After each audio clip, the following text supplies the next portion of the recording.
शांतिपुर नाम का एक गांव था। उस गांव में काफी दिनों से बारिश नहीं हुई थी, इसलिए सारे पेड़ पौधे सूख गए थे। उसी गांव में श्यामलाल नाम का एक आदमी रहता था। आज उसके पोते चिंटू और पिंटू शहर से अपनी पढ़ाई खत्म कर अपने अपने रोबोट के साथ गांव में आ गए। हम आ गए दादाजी। तो क्या मैं मिठाई बंटवाऊं चिंटू? मैंने कितनी बार कहा है तू गांव में मत आया कर। आ गया अपना सड़ा हुआ मुंह लेकर। दादाजी आपसे मिलने का हमारा दिल कर रहा था, इसलिए हम आ गए। गांव में अकाल पड़ने के कारण शहर का एक बड़ा बिजनेसमैन गांव में हर हफ्ते अनाज से भरा हुआ ट्रैक्टर लेकर आता था। वो अनाज लेने के लिए गांव वाले एक लाइन में खड़े होते थे। गांव वालों चिंता मत करो, मैं इस बार पूरे हफ्ते का राशन लाया हूँ। कितना भला आदमी है, गांव के लिए कितना कुछ कर रहा है। कौन है दादाजी वो शहर का एक बड़ा बिजनेसमैन है। हर हफ्ते गांव में आता है और गांव वालों को अनाज देकर चला जाता है। तो भी यहाँ पर चिंटू सोचने लगा, कोई क्यों अपना काम धाम छोड़कर शहर से गांव में आकर लोगों को अनाज देगा। तब चिंटू को इन सब में कुछ तो गड़बड़ लगने लगी। गांव वालों तुम चिंता मत करो, मैं और मेरे रोबोट हमेशा तुम्हारी सुरक्षा के लिए तैयार रहेंगे। रात में चिंटू और चिंटू का रोबोट जिस ट्रैक्टर में अनाज भरा हुआ था उस ट्रैक्टर के पास आ गए और उस अनाज की जांच करने लगे। काफी देर जांच करने के बाद रोबोट चिंटू को कहने लगा, सर इस अनाज में काफी केमिकल मिलाया गया है जिससे इंसान की मौत भी हो सकती है। मुझे लग ही रहा था इन सब में कुछ तो गड़बड़ है। आज शक यकीन में बदल गया। तब अगले दिन चिंटू ने कल रात जो भी हुआ था उसने उस सारी बातें पिंटू को बता दी। तो चिंटू हम यह बात गाँव वालों को बता देते। पिंटू हमारी बात कोई भी नहीं मानेगा, हम कल ही उस गाँव में आए और वो कितने दिनों से उस गाँव वालों की मदद कर रहा है। वो दोनों ऐसे बात करे जा रहे थे, तभी वहाँ पर एक बड़ा गोरिल्ला एक छोटे बंदर को मारने लगा। तब गोरिल्ला उस बंदर को काफी बेदर्दी से मारने लगा। उस बंदर को बचाने के लिए चिंटू का रोबोट आ गया, लेकिन गोरिल्ला ने उसे भी मार दिया। तब पिंटू का रोबोट आने लगा।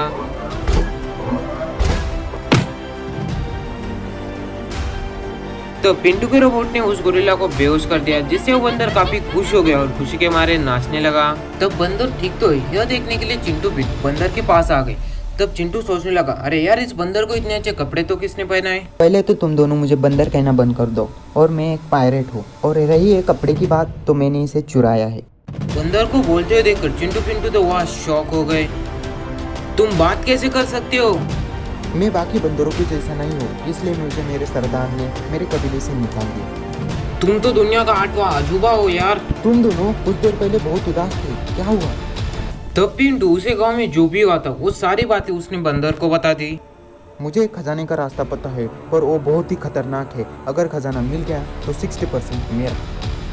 तब यहाँ पर चिंटू सोचने लगा, अगर हमें वो खजाना मिल जाए तो गांव की सारी परेशानियां खत्म हो जाएगी और हमारे पास भी पैसे आ जाएंगे। काफी देर सोचने के बाद चिंटू उस बंदर से कहने लगा, हम सब उस खजाने को ढूंढने के लिए जाएंगे। गांव में हर दिन की तरह गांव वाले अपना अपना काम कर रहे थे, लेकिन जिसने वो केमिकल से भरा हुआ खाना खाया था उनकी तबीयत बिगड़ने लगी और वो गांव वाले नीचे गिरने लगे।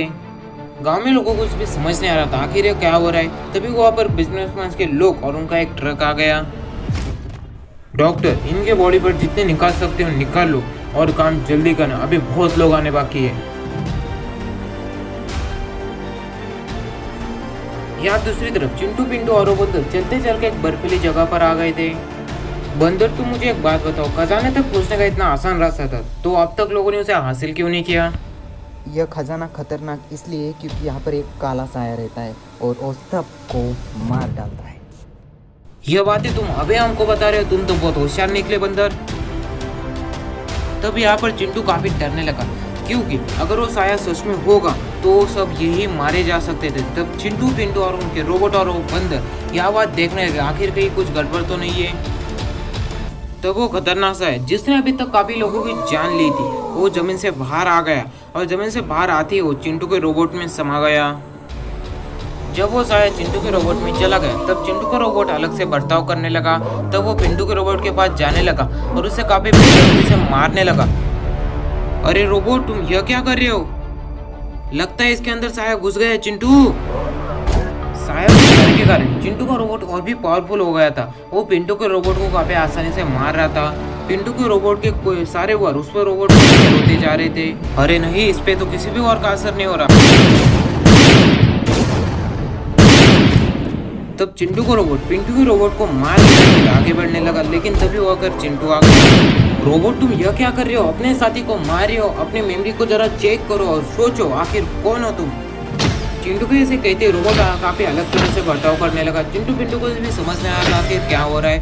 तब रोबोट वहां नीचे गिर गया। तभी उसके अंदर से वो साया बाहर आने लगा और वहां से कुछ देर बाद गायब हो गया। तब चिंटू का रोबोट कैसे वैसे कर कर खड़ा हो गया। चलो आखिरकार टली गई मुसीबत। काफी देर बाद चलने के बाद चिंटू पिंटू जिस गुफा में सोना था उस गुफा के बाहर आ गए। तब वो दोनों रोबोट गुफा के पास जाने लगे। तब रोबोट अपनी पूरी ताकत लगाकर गुफा के पास जो पत्थर था उसे हटाने लगे। जैसे ही पिंटू के रोबोट ने उस पत्थर हटाया उस गुफा में काफी मात्रा में सोना पड़ा था। तब वो दोनों रोबोट उस सोने के पास भागते हुए जाने लगे। या दूसरी तरफ चिंटू पिंटू और वो अंदर काफी खुश हो गए और खुशी के मारे नाचने लगे। तभी वहां पर जो जहरीला खतरनाक पौधा था वो हिलने लगा। अगर वो दोनों पौधे जिंदा हो गए तो वो हमें मार देंगे। तब वो दोनों रोबोट अपने अंदर सारा सोना रखकर वहां से काफी तेजी से भागने लगे। यहाँ दूसरी तरफ चिंटू पिंटू और वो बंदर भी भाग रहे थे। या दूसरी तरफ वो बिजनेसमैन फिर से गांव में आ गया था। तभी वहाँ पर चिंटू पिंटू सारा सोना लेकर गांव में आ गए। गाँव वालों, तुम्हें अब इस आदमी का केमिकल से भरा हुआ खाना खाने की अभी जरूरत नहीं। वो क्या कर रहे? क्या आपके खाने में केमिकल है? क्या तुम लोग कल आए हो एक छोटे लड़के की बात मानोगे? चाहे तो मैं ये साबित कर सकता हूँ। अगर साबित ना कर पाया तो तुम लोग मुझे और मेरे परिवार को इस गांव से बाहर निकाल देना। तो बिजनेसमैन को चिंटू के बातें सुनकर काफी गुस्सा आने लगा। तब उसने अपने रोबोट चिंटू के रोबोट को मारने के लिए भेज दिए। तब चारों रोबोट में एक खतरनाक फाइट शुरू हो गई। सब रोबोट एक दूसरे को काफी बेदर्दी से मारने लगे।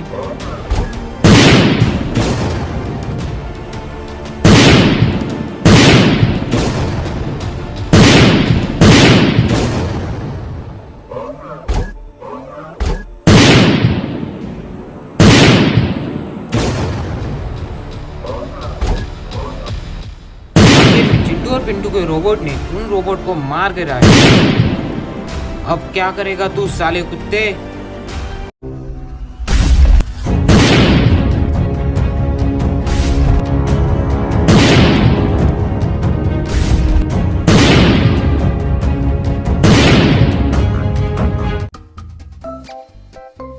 शांतिपुर के चिंटू और पिंटू एक दिन रेलवे स्टेशन के पास आ गए थे। अरे चिंटू, आज है हम काफी दिनों के बाद आए हैं। आज ट्रेन के पूरे डिब्बे गिन के जाएंगे।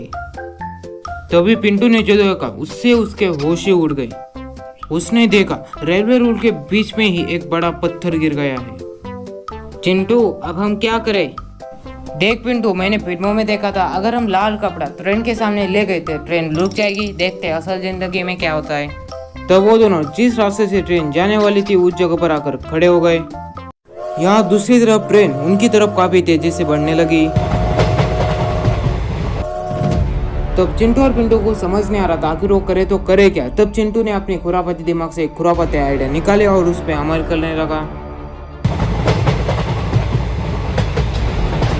यहाँ दूसरी तरफ चिंटू ने पिंटू को अपने सर पर उठा लिया और उसे जोर जोर से घुमाने लगा और कहने लगा, ट्रेन रुको, आगे बहुत बड़ा खतरा है। तो पिंटू की हालत बद से बदतर होने लगी। लेकिन तब भी ट्रेन उनकी तरफ काफी तेजी से बढ़ रही थी। आखिरकार ट्रेन के ड्राइवर को भी समझ आ गया कि आगे खतरा है, इसलिए उसने ट्रेन रोक दी। तब ट्रेन से कुछ लोग बाहर आकर चिंटू और पिंटू की काफी तारीफ करने लगे। चिंटू और पिंटू की बहादुरी देखकर सरकार ने उन दोनों को एक एक रोबोट दे दिया। एक दिन पिंटू ऐसे चलते चलते एक जंगल में आ गया था। तभी चिंटू ने वहां पर एक खतरनाक क्रैश एलियन स्पेसशिप को देखा। उस स्पेसशिप में जो 3 एलियन रोबोट थे उसमें से 2 मारे गए थे। पिंटू के पास इस वक्त रोबोट नहीं था, इसलिए उस एलियन को देखकर वो डर के मारे गांव की तरफ भागने लगा। अरे नहीं, मेरा एलियन स्पेसशिप क्रैश हो गया और वो दोनों पे मारे जा चुके। मुझे अब मेरा स्पेसशिप ठीक करना चाहिए और इसके लिए मुझे फ्यूल की जरूरत पड़ेगी। वो मुझे पास वाले गांव से तो मिल जाएगा, लेकिन मुझे उस गांव पर हमला करना पड़ेगा। दूसरी तरफ पिंटू भागते हुए चिंटू के पास आ गया। अरे यार पिंटू, क्या हुआ तुझे? मैंने जंगल में कुछ एलियंस रोबोट को देखा।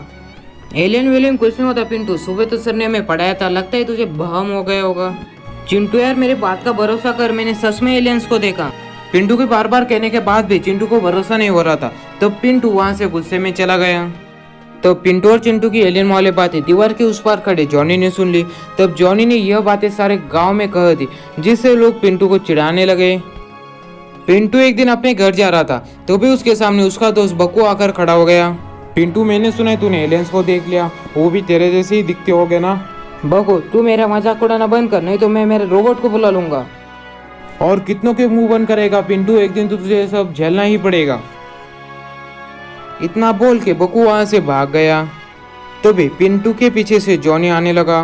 पिंटू, तुम्हें पता है तुम्हारी एलियन वाली बात सारे गांव में किसने कही है? तुम्हारे सच्चे दोस्त चिंटू ने। नहीं, तुम झूठ बोल रहे हो, पिंटू ऐसा नहीं कर सकता।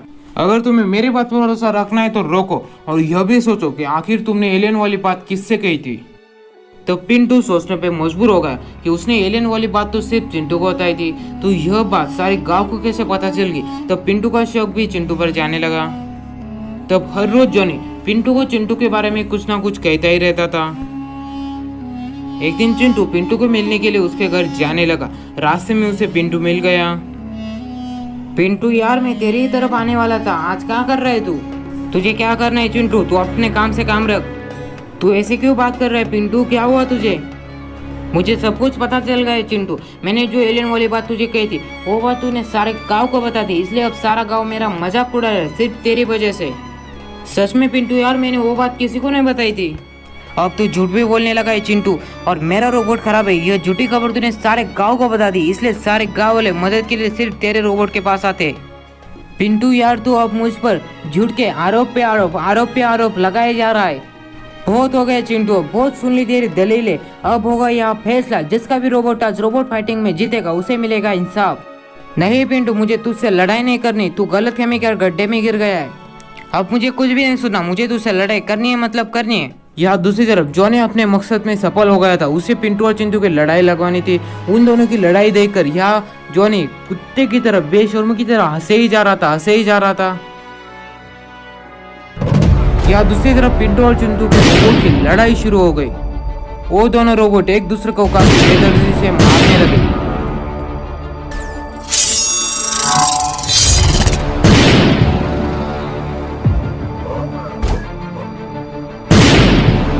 आखिर में चिंटू के रोबोट ने पिंटू के रोबोट को काफी हद तक डैमेज कर दिया। अरे नहीं, मेरा रोबोट नीचे गिर गया। पिंटू अपने पीछे देखो। तब वो एलियन रोबोट उस गांव में आ गया था। अरे यार, ये तो एलियन रोबोट है। पिंटू ने सही कहा था, मैंने ही उसकी बात नहीं सुनी। मुझे लगा यहाँ कोई नहीं होगा, मेरा काम आसानी से हो जाएगा, लेकिन यहाँ रोबोट से इनको मार के ही मुझे मेरा काम करना पड़ेगा। अरे यार, ये तो गांव पर हमले करने की बात कर रहा है, जाओ रोबोट। तो पिंटू जो उन दोनों के बीच में खड़ा था वो वहां से भागने लगा। तब उस एलियन रोबोट और चिंटू के रोबोट में एक भयानक लड़ाई शुरू हो गई।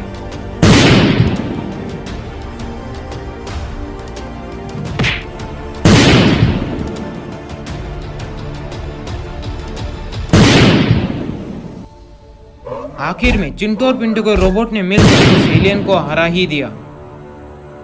लेकिन इस लड़ाई में तीनों रोबोट मारे जा चुके थे। तब चिंटू को समझ आ गया लड़ाई के आखिर में विनाशी हो गए। तब वो दोनों फिर से पहले जैसे रहने